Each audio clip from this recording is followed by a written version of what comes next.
yung Section E? Not here. Go back to the main building. Sabi kasi nung... Are you deaf? Leave! Higher Value International School.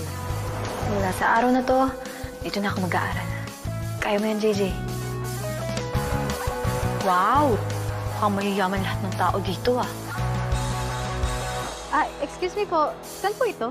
Section E? Ew. Ano naman kung Section E ako? Wala naman siguro masama maging Section E. Siya ang bagong classmate ninyo. Let's welcome her.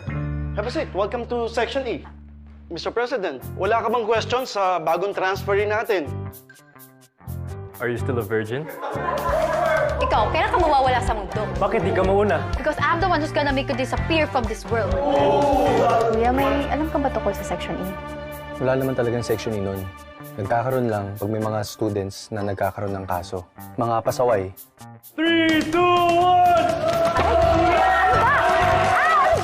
Bakit po walang babae sa Section E? Nalilipat din agad ng section.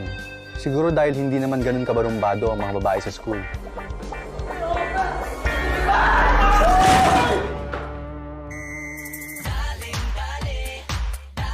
JJ, huh? She's getting on my nerves. She needs to drop out or transfer. I don't care. I want her out. Let's see if you can catch this!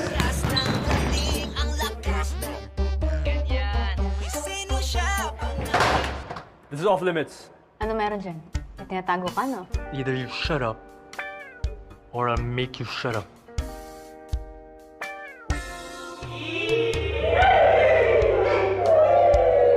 You look like husband and wife! I'll make her fall free, and then I'll break her heart. Yung mga babae, gusto nila sa mga cheesy, kinikilig yan sa ganyan.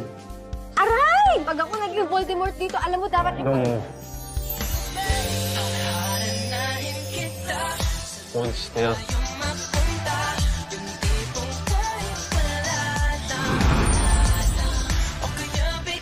Maging knight in shining armor ka.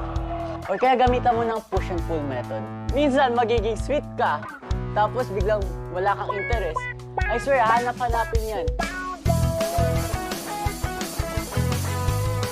Andito na si JJ! Kainan na! JJ! Once a Section E, always a Section E. Malandi siya.